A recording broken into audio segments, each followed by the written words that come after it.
Hi everyone, welcome back to another gameplay of PTD6. So in this video I'm gonna show you an in-depth and detailed analysis and guide of the new hero, Sauda, that has been added in this last update. She's gonna be a melee hero, and I'm gonna go through all her abilities, what she gains with each level, her basic stats, and then at the end of the video I'm gonna give you my personal opinion and my final thoughts about the hero overall, especially considering chimps. So monkey knowledge is disabled, so she doesn't have anything extra. And then let's go to monkey meadow sandbox. So first of all, let's consider the cost. She's gonna cost 600 cash in medium. That means that she's a hero that can be placed on chimps from round 1, like from the beginning, so in round 6. So you can start chimps with her. So she's one of the only 3 heroes in the game that can be placed right at the beginning of chimps. First of all, she's a hero that can be placed only on ground, so she cannot be placed on top of water. And her basic attacks are gonna be blocked by obstacles, as you can see here, the red area around her. So her level 3 and her level 10 are still gonna be able to proc even if she's surrounded by obstacles, but her basic attacks are gonna be blocked. So yeah, that's it. Then looking at her basic stats, you can first of all see that her range is quite small. Like compare it to like a dark monkey, you can see that it's smaller, and it's pretty much the same range as a tack shooter. It's very similar, maybe a little bit larger, but yeah, it's pretty small. Now other basic stats, of course, is damage. She's gonna do 1 layer of damage with each attack, so that means that she can pop like a level 1. She's gonna pop 1 layer each time. All right. The attack speed is pretty high, so she's gonna attack quite quickly compared to all the other heroes. She attacks almost like 2 attacks every second at level 1, so it's very high. And then finally the pierce, it's considered as a area of damage. Now this means that exactly as Pat basic attacks, if the balloons are close enough, she can pop more of them in 1 hit. And the maximum balloons she can pop in 1 hit, so with every attack, is gonna be 4. So her maximum pierce at level 1 is 4. Now, if the balloons, of course, are separated between one another, you can see that her pierce is gonna be less. In this case, it's only 1. If I make the balloons to be a little closer, it's gonna be 2. If they are even closer, it's gonna be 3, I think here, maybe all of them. Yeah, all of them. Then here should be 3. So yeah, you can see depending on how close the balloons are to one another, she can you know, pop more with more pierce or less. So that's pretty much it for her basic stats. Now considering special abilities, she's gonna attack with the swords, so that means that she has a sharp kind of attack, and therefore she can pop all balloon types other than lead balloons. Alright, so she cannot pop the lead layer, and by consequence she cannot pop DDTs, because DDTs have also lead properties. But a very interesting thing is that she has camo detection from level 1, so she can target and pop camo balloons. So that's why you could see before that she was trying to attack the DDTs even if she's not gonna do damage, because they are like lead balloons. And yeah, that's pretty much it for her basic stats and the special abilities. So let's go now through the levels. Level 2, very easy. She's gonna gain more pierce from 4 to 6. So now she can attack and pop a maximum amount of 6 balloons with each attack. Level 3, first ability, leaping sword attack. Now this ability has infinite range.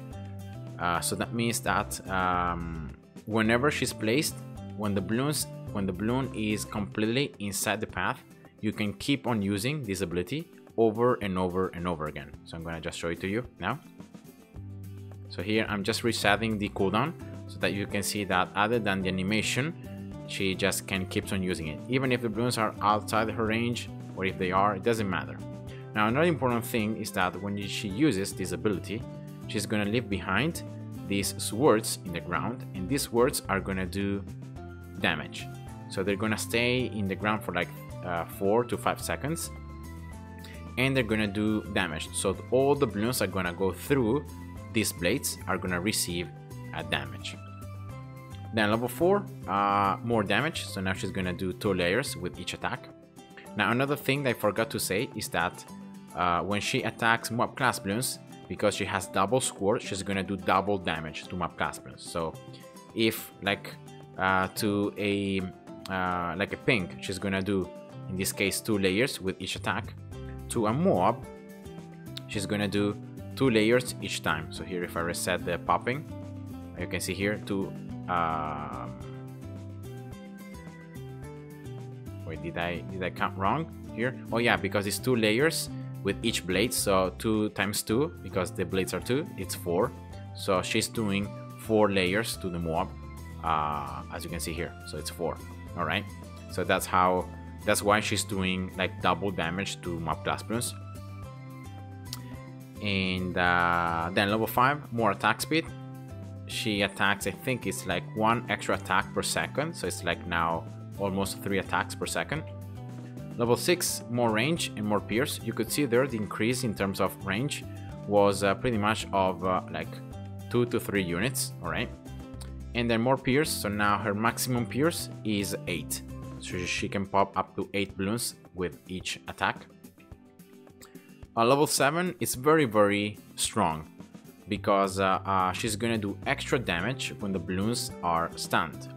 Now this extra damage is gonna depend on which is the type of balloon that's gonna be stunned, so like ceramics or normal balloons or mob class balloons.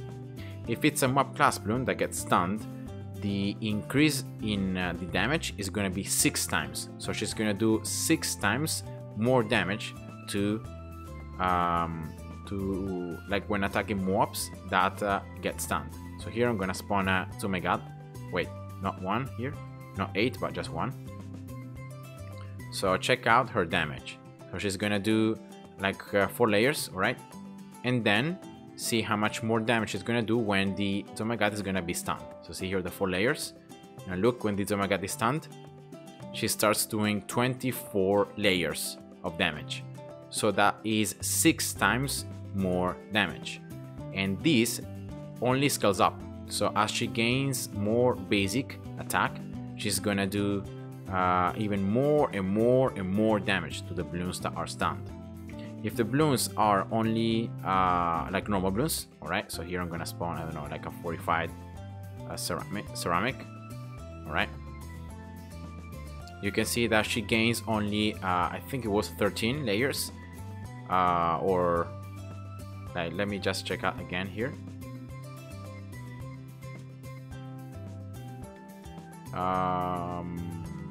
Yeah, I can't count correctly, but maybe it's a little bit more. It's like 20 layers, something like that.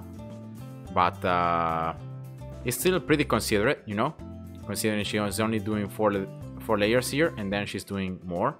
But yeah, the extra stun, the extra damage when the balloons are stunned is very high for both mob class balloons and normal balloons. So I think it's gonna be very, very interesting to see strategies involving like Bloon Crush or Bloon Impact with her, you know, in order to really maximize how much damage she can do.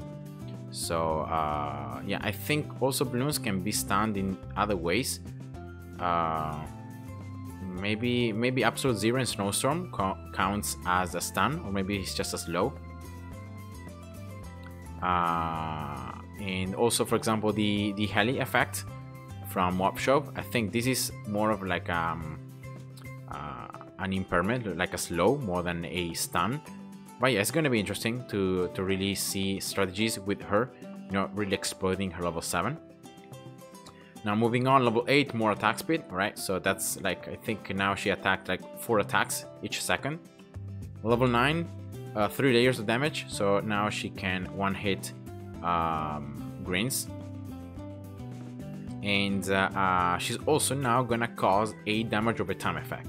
Now this damage over time is exactly the same as the Alchemist, so that means that she's gonna do 1 layer of damage 2 times. Alright, so it's gonna be 2 seconds. This damage over time is gonna stay on the balloons 2 seconds, and with each tick is gonna do 1 layer.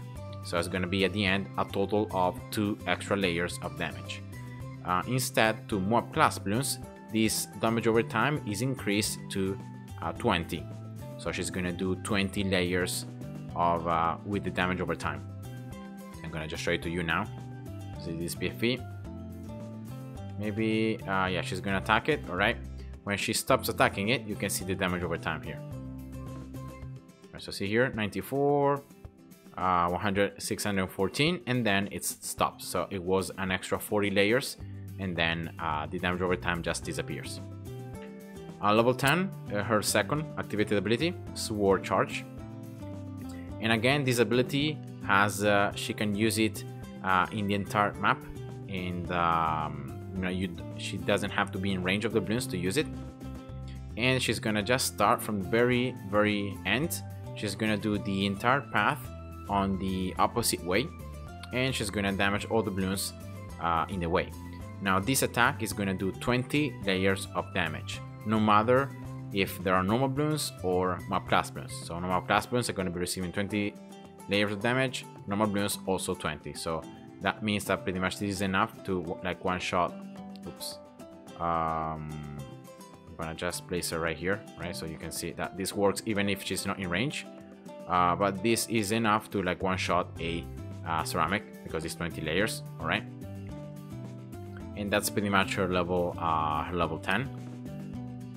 Then at level 11, very interesting that she's gonna now do extra damage, not only to stun balloons as a level 7, but also to balloons that are slowed, immobilized, or they're gonna be taking damage over time.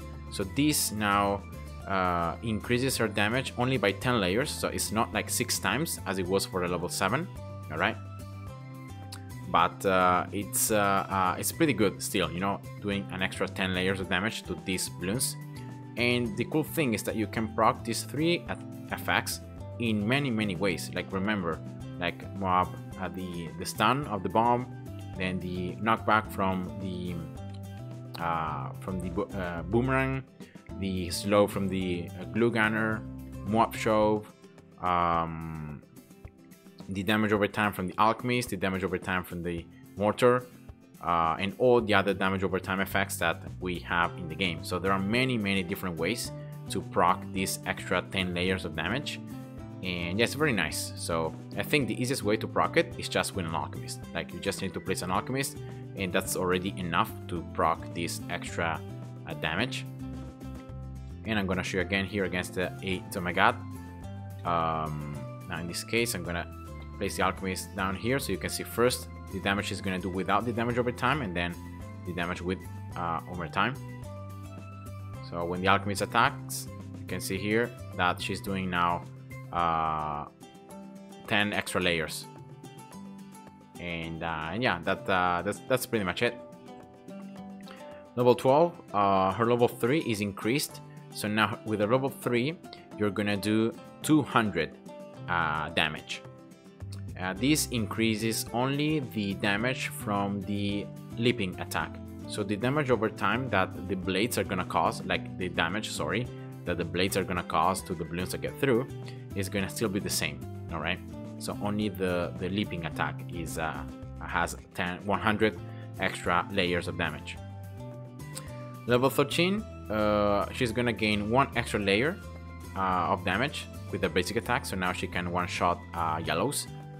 And level 13 allows her to finally pop lab balloons. Until level 12, she can't pop lab balloons. With her level 13, now she can, without any external sources. So that's pretty much it. Level 14, more attack speed. Now it's 5 attacks each second, or very close to it. Level 15, more range and pierce. Now her total pierce is increased to 10, so she can pop up to 10 balloons with each attack.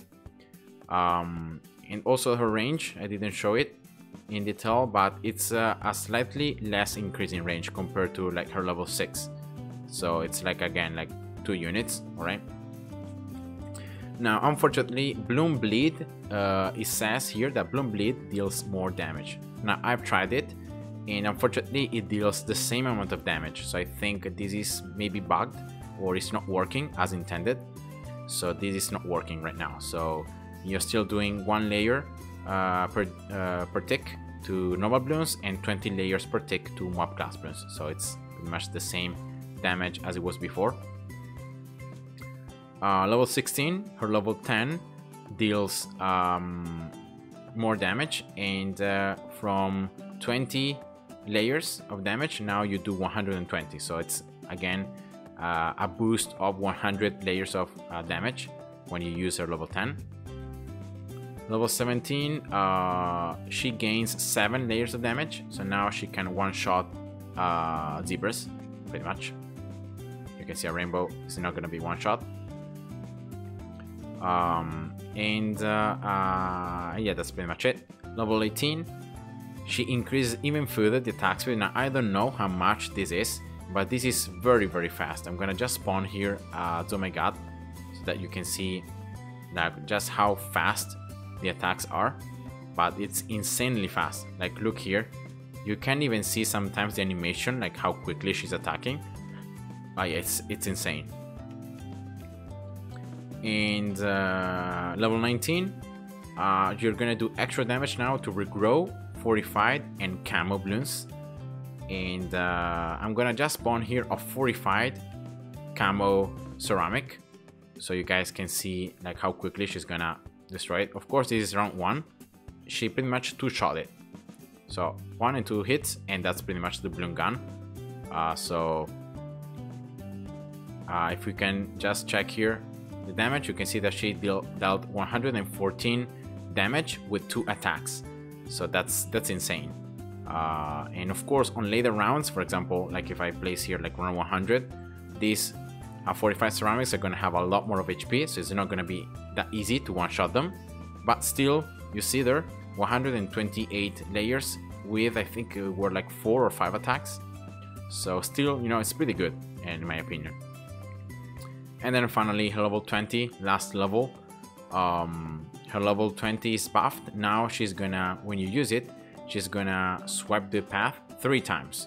So it's gonna be 1, 2, and 3, one after the other. And yeah, that's it. So I can use it. You guys can see. So 1, 2, and 3. And I think the damage though stays the same, if I remember correctly. I'm gonna just use it here.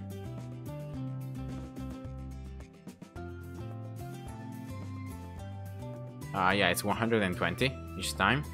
So yeah, the damage stays the same as when you hit level 16. So this is not increasing the damage, it's just increasing the amount of times she's gonna use it with each activation. And that's it. So you can see that at the end, when she hits level 20, her range is like this. So it's pretty much, I think now, exactly the same as a Dark Monkey range. She attacks very, very quickly. She deals 7 layers of damage that can be boosted if the Bloons are slowed, immobilized, stunned, or with damage over time effects from other monkeys. And yeah, she's gonna do extra damage to like camo Bloons, 45 Bloons, regrow Bloons. And yeah, it's a ton of damage overall. So I'm gonna just show you here round 100, all right, at BAD, just so that you guys can see how much her DPS can be. I'm gonna use hero abilities, why not, just to increase. And see here, like look at this. This is insane, like how quickly this is going up. And I'm gonna just use all her abilities. But yeah, this is insane. The amount of damage, like DPS per second that she deals, it's insane. When you use her abilities though, she's gonna stop basic attacking, so it might be best sometimes to not even use her abilities, like to just let her do basic attacks just to do like more damage overall. and of course you can't use both abilities at the same time. But yeah, you could see there, like, she alone against the BAD doing more than 25,000 damage, around 100. It's insane. So in my opinion, very strong hero, maybe too powerful, so it's very likely that she's gonna be nerfed in the next couple of like mini patches. But yeah, the fact that she also gains experience slowly, so on chimps, unless you spend cash on her, she's never gonna reach level 20, she's gonna only reach level 17. But at the same time, you know, she's not like Adora or Churchill that only reach level 15, so you can get the extra benefits from her level 16, so her level 10 doing more damage and then doing 7 layers with each attack. So yeah, I think for chimps she's gonna be a pretty strong hero, especially on the maps where you can place a hero and you can cover like multiple paths or very important spots, you know, considering her small range. But yeah, I think overall she's pretty good, and yeah, so I hope you guys enjoyed this guide, and see ya, bye bye.